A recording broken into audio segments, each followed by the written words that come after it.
اعوذ باللہ من الشیطان الرجیم بسم اللہ الرحمن الرحیم۔ سورہ زمر کی 2 آیتیں پڑھ رہا ہوں، آیت نمبر 8، آیت نمبر 9۔ وَإِذَا مَسَّ الْإِنسَانَ ضُرٌّ دَعَا رَبَّهُ مُنِيبًا إِلَيْهِ۔ اور جب انسان کو کوئی تکلیف پہنچتی ہے تو وہ اپنے رب کو پکارتا ہے، اس کی طرف رجوع ہو کر۔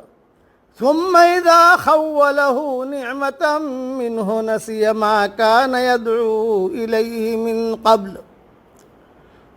پھر جب وہ اس کو اپنے پاس سے نعمت دے دیتا ہے تو وہ اس چیز کو بھول جاتا ہے جس کے لیے وہ پہلے پکار رہا تھا۔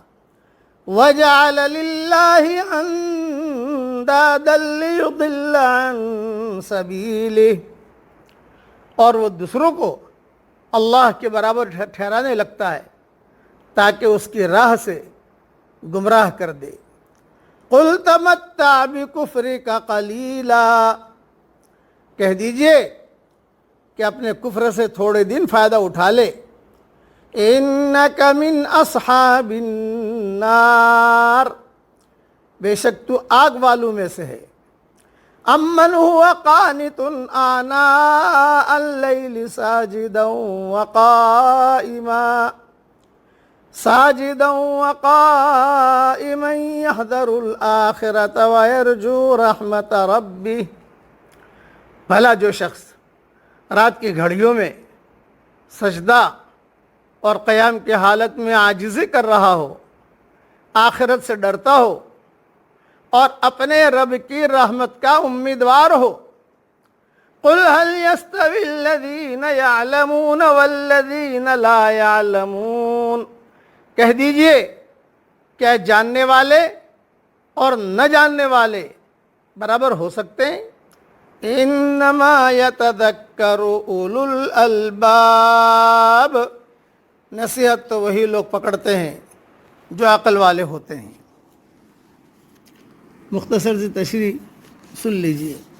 ہر آدمی پر ایسے لمحات آتے ہیں جب کہ وہ اپنے آپ کو بے بس محسوس کرنے لگتا ہے۔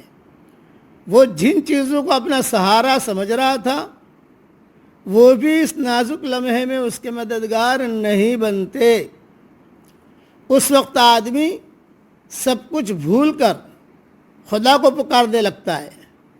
اس طرح مصیبت کی گھڑیوں میں ہر آدمی جان لیتا ہے کہ خدا کے سوا کوئی معبود نہیں، مگر مصیبت دور ہوتے ہی وہ دوبارہ پہلے کی طرح بن جاتا ہے۔ انسان کی مزید سرکشی یہ ہے کہ وہ اپنی نجات کو خدا کے سوا دوسری چیزوں کی طرف منسوب کرنے لگتا ہے۔ کچھ لوگ اس کو اسباب کا کرشمہ بتاتے ہیں، کچھ لوگ فرضی معبودوں کا کرشمہ۔ آدمی اگر غلطی کر کے خاموش رہے تو یہ صرف ایک شخص کا گمراہ ہونا ہے، مگر جب وہ اپنی غلطی کو صحیح ثابت کرنے کے لیے اس کی جھوٹی توجیہ کرنے لگے تو وہ گمراہ ہونے کے ساتھ گمراہ کرنے والا بھی بن جاتا ہے۔ ایک انسان وہ ہے جس کو صرف مادی غم بے قرار کرے، دوسرا وہ ہے جس کو خدا کی یاد بے قرار کر دیتی ہے۔ یہی دوسرا انسان دراصل خدا والا انسان ہے۔ اس کا اقرار خدا حالات کی پیداوار نہیں ہوتا، وہ اس کی شعور دریافت ہوتا ہے۔ وہ خدا کو ایک ایسی برتر ہستی کی حیثیت سے پاتا ہے کہ اس کی امیدیں اور اس کے اندیشے سب ایک خدا کے ذات کے ساتھ وابستہ ہو جاتے ہیں۔ اس کی بے قراریاں رات کے لمحات میں بھی اس کو بستر سے جدا کر دیتی ہیں۔ اس کی تنہائی غفلت کی تنہائی نہیں ہوتی، اس کی تنہائی غفلت کی تنہائی نہیں ہوتی، بلکہ خدا کی یاد کی تنہائی بن جاتی ہے۔ علم والا وہ ہے جس کی نفسیات میں خدا کی یاد سے ہلچل پیدا ہوتی ہے، اور بے علم والا وہ ہے جس کی نفسیات کو صرف مادی حالات بیدار کریں، وہ مادی جھٹکوں سے جاگے اور اس کے بعد دوبارہ غفلت کی نیند سو جائے۔ بس اس لیے آدمی کو ہر وقت احکام الہی کو پورا کرنا چاہیے۔ حالات نامناسب آئے، اللہ کو پکارنا شروع کیا، اللہ نے حالات ٹھیک کر دیا تو اللہ کو بھول گیا۔ یہ آج کل عام طور سے ہوتا ہے، بیماری آئی، دعا کرائی، اللہ یہ کر، اللہ تعالیٰ نے دور کر دیا، اب اللہ کو بھول گیا۔ یہ نہیں، اللہ کو ہر وقت ہمیں یاد کرنا ہے۔ ہماری تنہائیاں، اس میں جو بے قراریاں ہیں، وہ اللہ کی محبت کی وجہ سے، اللہ جل جلالہ و عم نوالہ کی یاد میں ہماری راتیں جو ہے وہ گزر رہی ہو۔ اللہ تعالیٰ ہم سب کو عمل کرنے کی توفیق عطا فرمائے۔ آمین۔